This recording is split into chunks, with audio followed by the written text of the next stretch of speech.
I'm Sarah Altair. This is Write a Killer Mystery.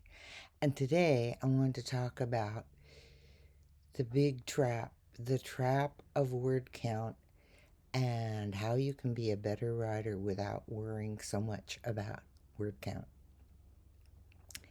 First, I want to thank my patrons on Patreon for their continued support of this video series and my mystery novels.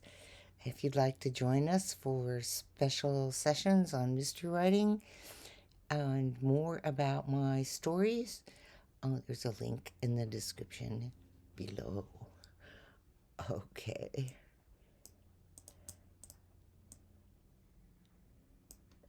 So today I want to encourage you to escape the word count trap and think about storytelling.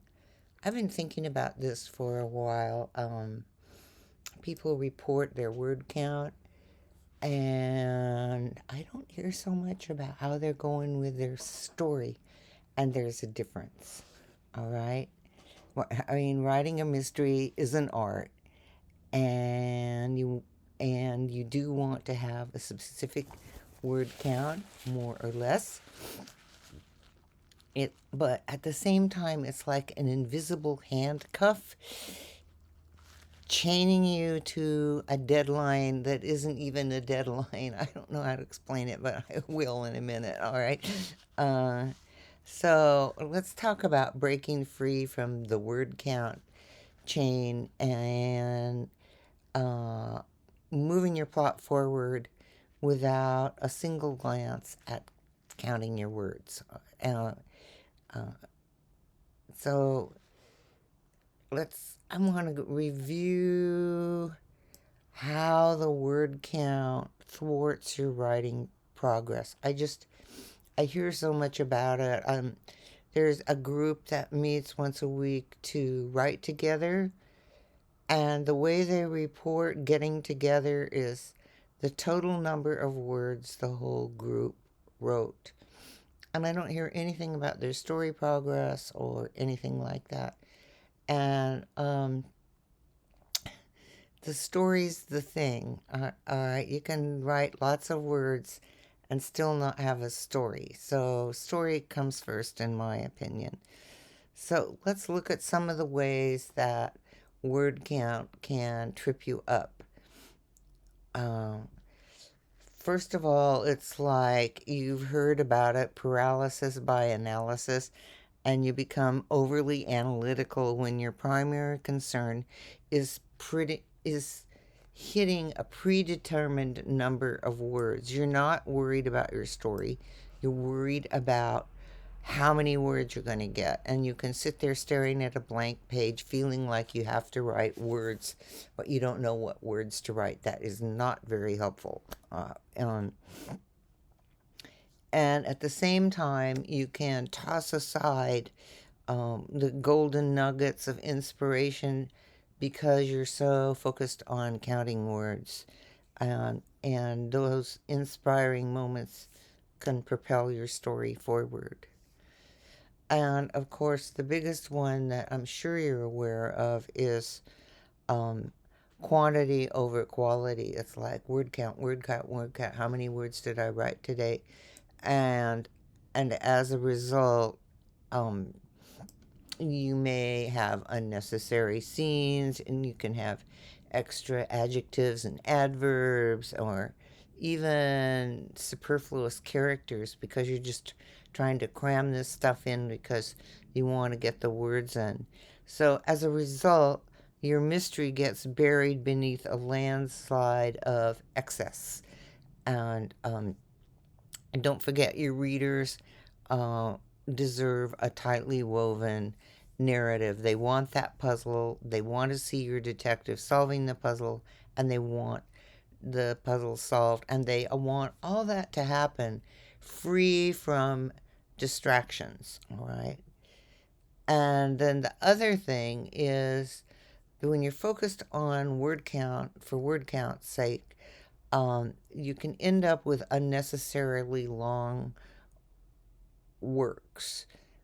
I don't know if you've ever read a mystery that could have been brilliantly done in 250 pages, and you kind of get tired, or you want the author to get back to the story. Could you just get back to the story so we can solve this mystery puzzle?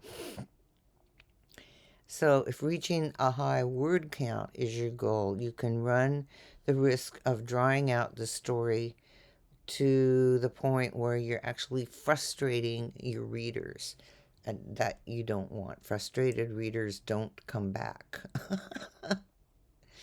So, I suggest that you craft your story framework for your first draft and not worry about word count at all. I know I was at a presentation by Ian Rankin, and he said his first draft is often maybe 100 words, 100 pages, 120 pages, and he goes back to fill it out because he wants to get the story first.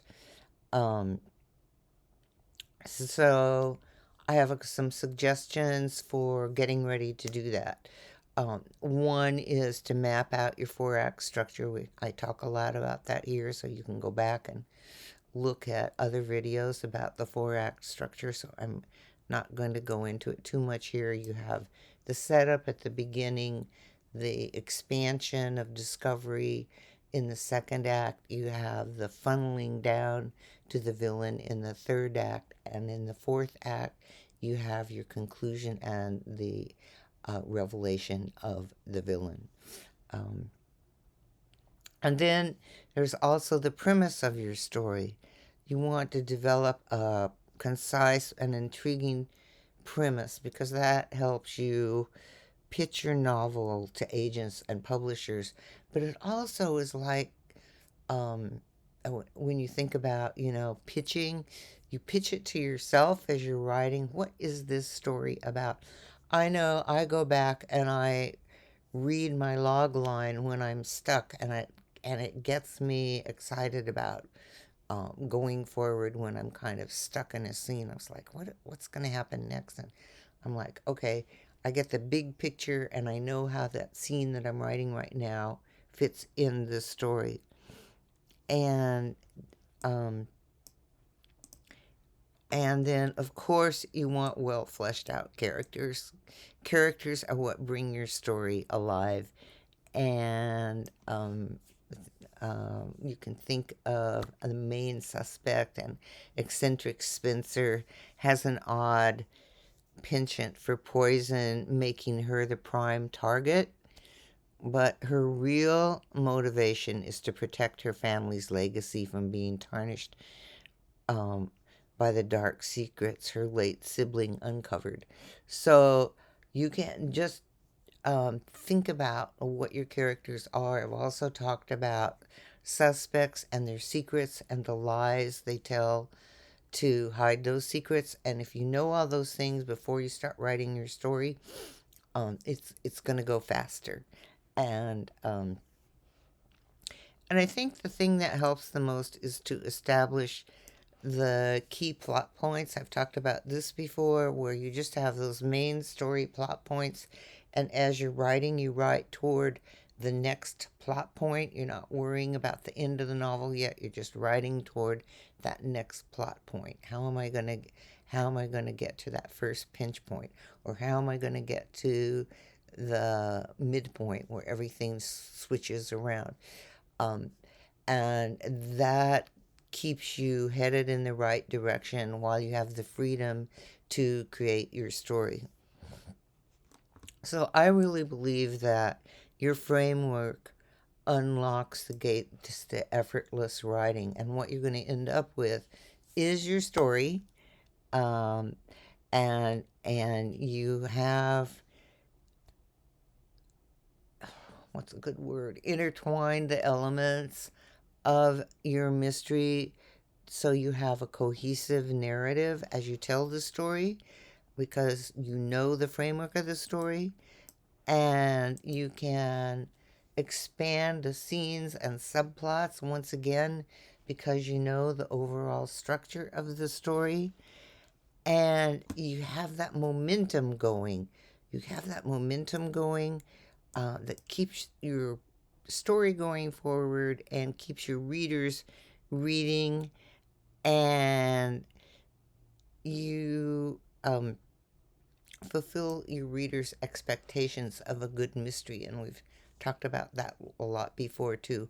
What readers actually expect in a mystery. Um, so, with your story blueprint in hand, you can just set yourself to writing.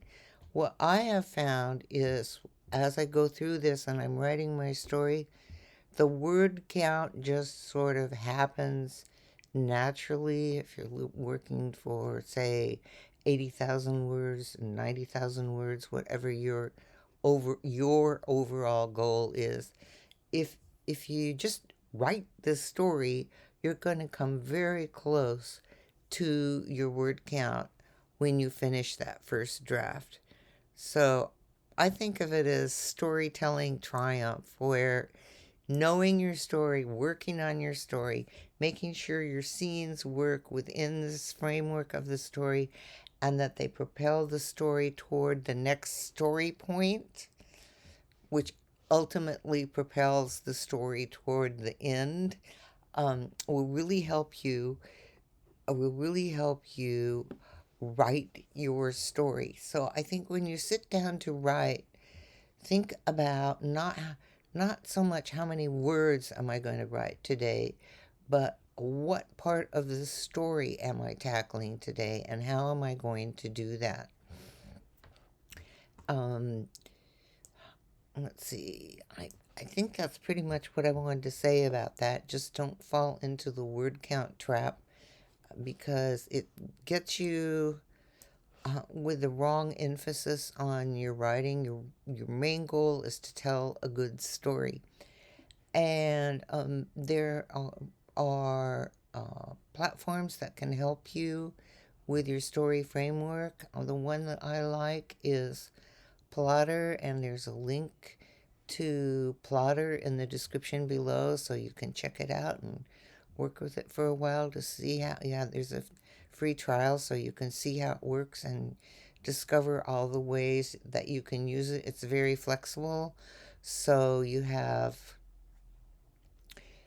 can really tailor it to your writing style, and including whether you're a pantser or a plotter, because even most pantsers even have a general idea of their story, even if it's just in their head, and then they can go back later after that first draft and check that the whole story structure is all there.